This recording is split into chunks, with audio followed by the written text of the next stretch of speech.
Hello and welcome to COVID Matters, a podcast by COVID Aid. My name is Cheryl and I'm a content editor and writer at COVID Aid.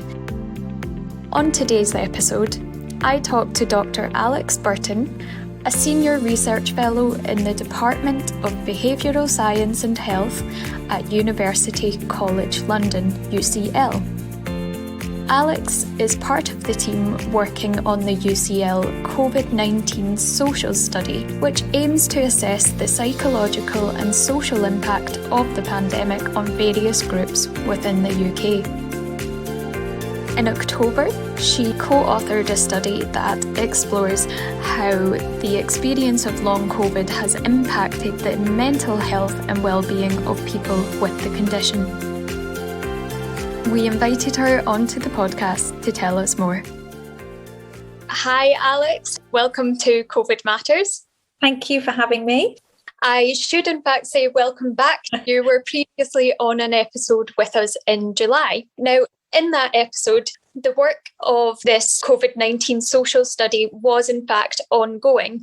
So for anyone who's not yet listened to that episode, could you give us a brief rundown of the background to this study and its aims?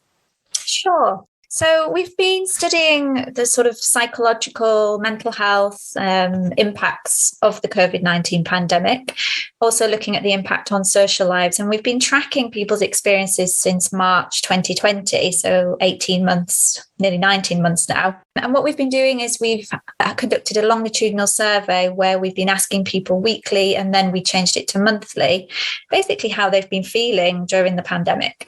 So we've been asking them questions on loneliness, depression, anxiety, use of health services, if they've been able to access care, also looking at things like whether they have trust in the government and whether they've been able to comply with social distancing guidelines. And really, we've wanted to understand what those trajectories have been over time, but also whether there are any particular characteristics that might predict worse experiences during times of crisis. So, for example, we've been finding that younger people are reporting worse mental health outcomes than older people. Women are seemingly struggling more than men. So it's really looking at tracking people's experiences. And the work that I've been leading is more on the qualitative side. So we've also been conducting qualitative interviews with people. And we've identified people who we think might be at increased risk of adverse mental health or social isolation, and doing in-depth research with them as well. So we've spoken to people, for example, with long-term physical health conditions who may have been shielding through various parts of the pandemic, people with mental health conditions, parents of young children who at times were juggling school and work at home with their children. And then one of our most recent studies has been exploring in a bit more detail how people with long COVID have been affected during this time, and particularly looking at how their symptoms and their experiences of long COVID have impacted mental health and well-being. I think that particular study, their findings were published in October, and it had identified 5 key themes. Could you tell us a bit more about those themes and how they relate to the health and well-being of people with long COVID?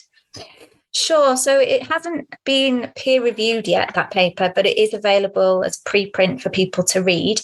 It's currently being reviewed at the moment, so fingers crossed that will be published in the next few months. So in terms of the sort of sample that we've spoken to, we've been interviewing people this year, so between March and September. And we've spoken to 21 people who self-reported long COVID symptoms. And they self-reported that on average, they'd been experiencing those symptoms for 29 weeks at the time of interview. And we explored how those symptoms were influencing their mental health and well-being. So things like fatigue, if they were feeling breathless, if they were experiencing cognitive impairments or brain fog, as a lot of people have described it, who are experiencing long COVID. And we analysed their responses and we came up with these 5 themes that sort of permeated across participants' accounts. So the first theme was really thinking about relationships, and a lot of people talked about really the importance of supportive relationships during this time with friends, with family, but also with health professionals. And that was really important for well-being. So having social networks to support them through the kind of symptoms. But when those relationships were perceived as unsupportive, I think that's when people felt really quite lonely, they felt abandoned, they felt ignored. And particularly with health professionals, there was a lot of acknowledgement that we don't really know still how to treat this and we don't know what's going to be effective. But just having a health professional listen to somebody's story and empathise with what they were going through was really important for their mental health and well-being. Related to that, I think the second theme was around the lack of then services and treatment options. So feeling great senses of frustration and anxiety.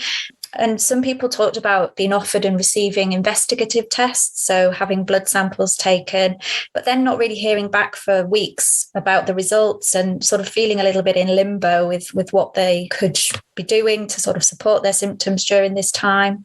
Also, I think long COVID clinics have been quite tricky for some people to access, either because they're not available in certain areas or they're not really sure how to be referred, or the criteria is quite strict. So that option for some didn't feel like it was available. I think the third theme really playing on the sort of lack of access to services, lack of access to treatments, was just the impact of the ongoing symptoms that people were experiencing on daily life and social activities. So just not being able to return to full-time work on one level, but also just being able to manage domestic chores, personal care. For some people, just showering, brushing their teeth was really tiring, and people couldn't do very much even within their own homes. So that was having a huge impact on people's well-being. I think on the social life aspect as well, a lot of people talked about withdrawing from social lives and not really wanting to talk to people about how they were feeling because they felt like they were a burden on other people, or that people wouldn't want to know or listen to them if they just had sort of negative experiences to talk about. So it was making people become more withdrawn and subsequently feeling a bit more lonely. I think the fourth theme was really this uncertainty about illness trajectories and, will I ever get better? What is the future going to look like? Not knowing from one day to the next how you were going to feel obviously impacted on your planning, what you were going to do from day to day. And also the longer term worries about being able to return to work and re-engage with activities that normally might protect your mental health, such as physical activity or, again, social connections and socializing. So, yeah, that real uncertainty about where this was all going was really difficult. And finally, I think participants felt a real impact on their sense of identity and their social roles and, whether they were still able to be parents, partners, employees in the way that they experienced that before. And that really upset people. I think that really had an impact on their well-being. So, some people described feeling before really physically fit, really physically active, and now they felt weak, less confident, feeling a bit lost as a result of their long COVID symptoms.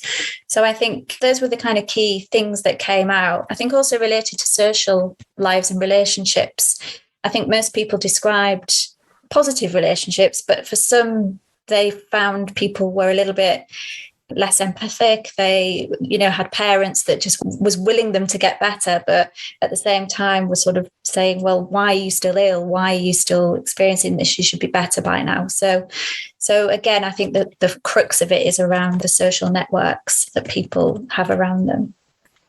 Did you find any of these particularly surprising? I think we started this in March this year, and I think it was a time when we were just learning more and more about long COVID. So in some ways, I think all of them surprised me because I was learning myself about how this was affecting people. And so, yeah, it was sort of at that start of learning what this was about. But I think that the main thing for me was just the profound changes in people's lives. I think just a lot of our participants were really healthy, really active, really fit, had really busy lives before this happened to them. And the changes were quite huge. And, from going to full-time busy jobs not being able to work or being very physically fit and active and going to the gym and just no longer even being able to have a shower without feeling exhausted was really, really surprising and really harrowing sometimes to hear. I think just the length of time that people have been experiencing these symptoms. Some of our participants were or suspected they had COVID in March 2020, and a year later were still struggling and not able to access treatments.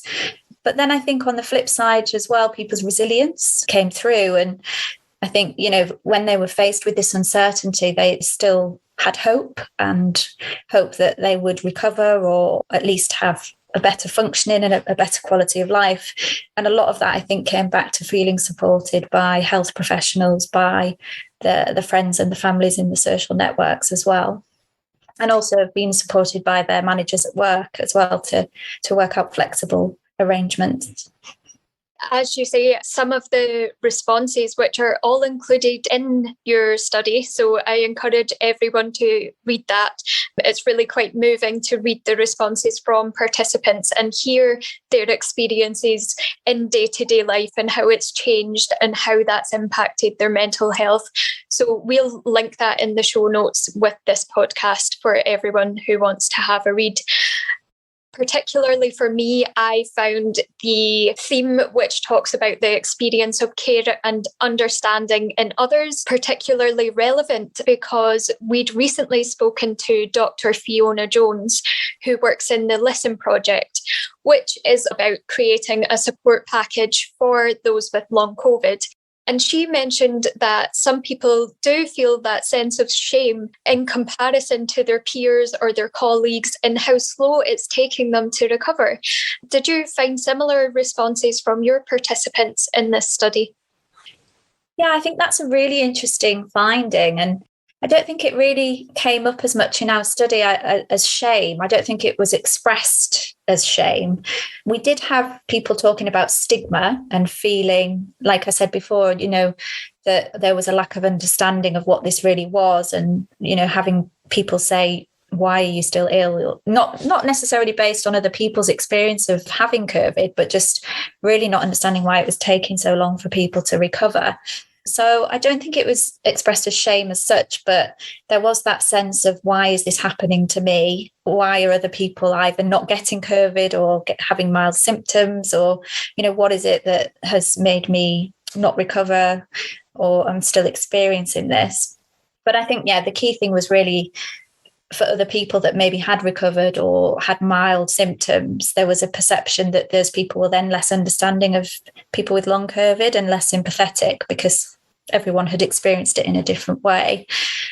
I think also participants talked about distancing themselves from people who were not so understanding.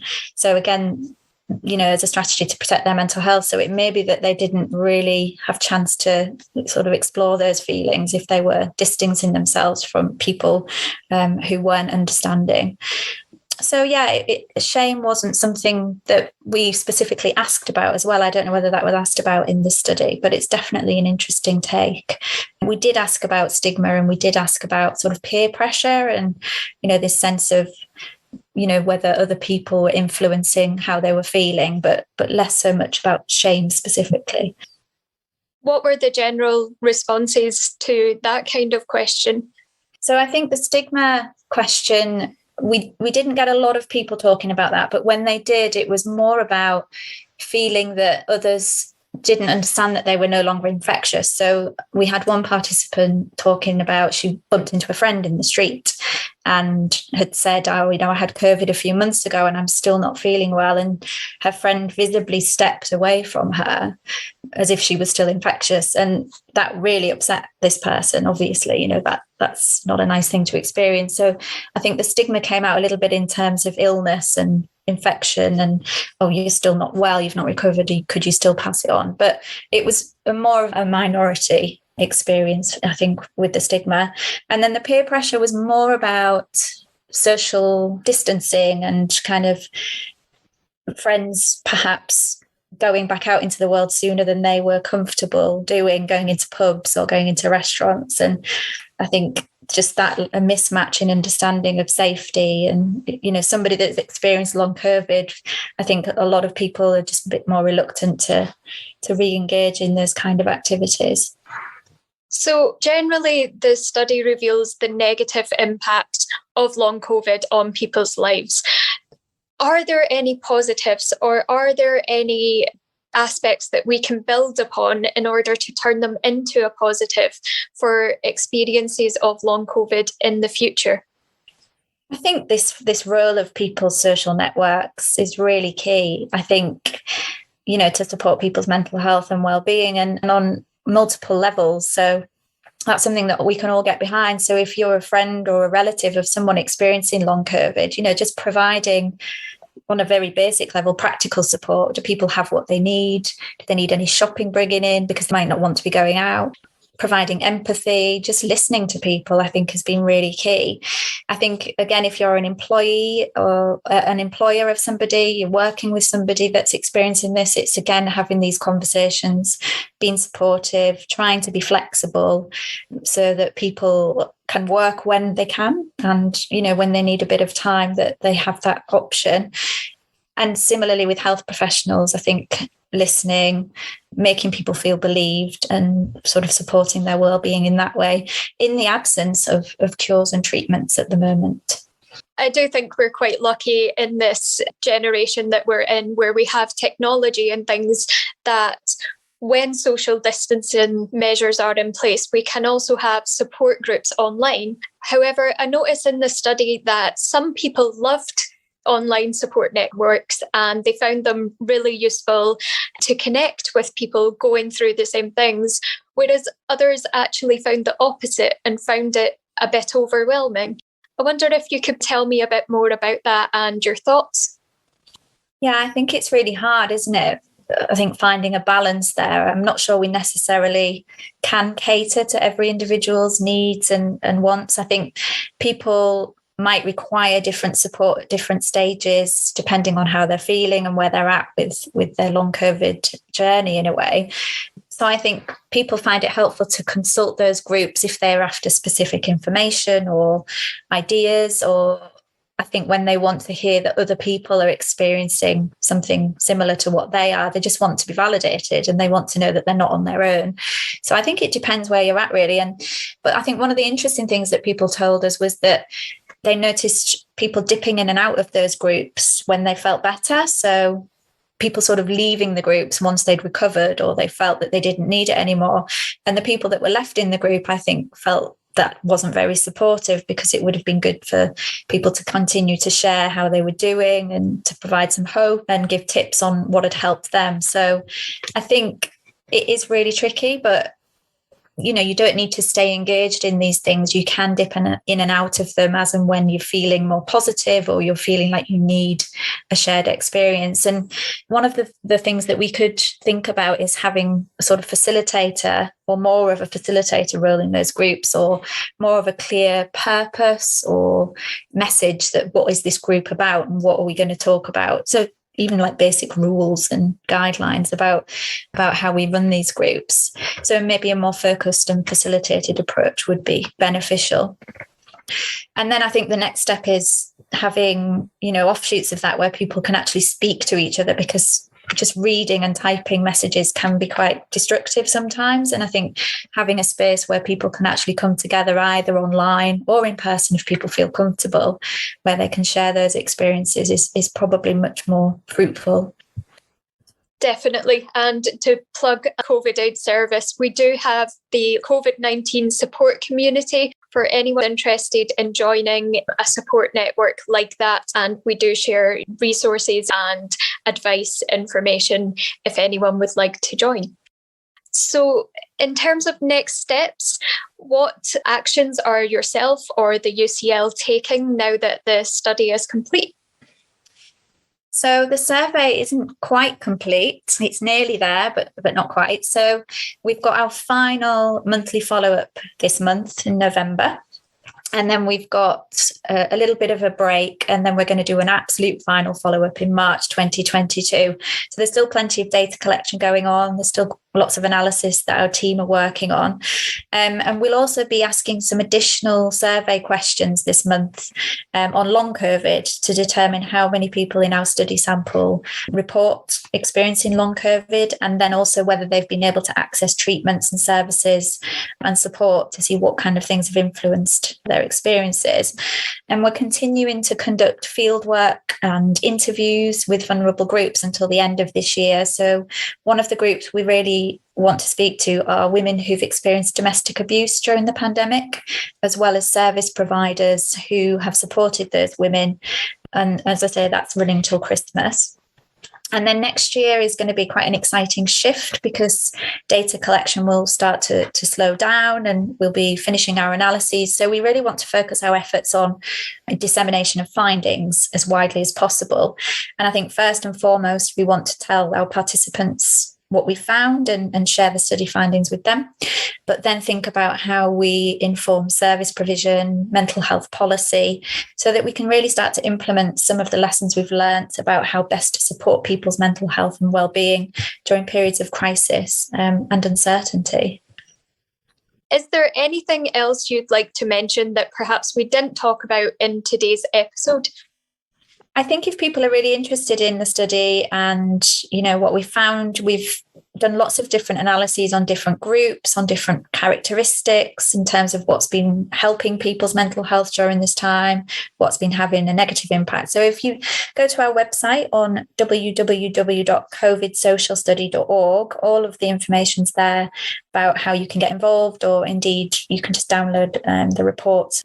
Just to second what Dr. Alex has said there, I really encourage everyone to read this survey so far because, like I mentioned earlier, some of the responses are just so harrowing to read. And perhaps even if you are dealing with some long COVID symptoms yourself, it might be quite reassuring to hear that you're not alone and there are others who are going through the same thing. Hopefully we'll have you back again, perhaps when you begin your survey in March. It would always be good to hear how you get on. So, thanks to Dr. Alex for joining us on COVID Matters. You can read more about the UCL COVID-19 social study at www.covidsocialstudy.com, where you can find more information on how to get involved and read the report we discussed on this episode.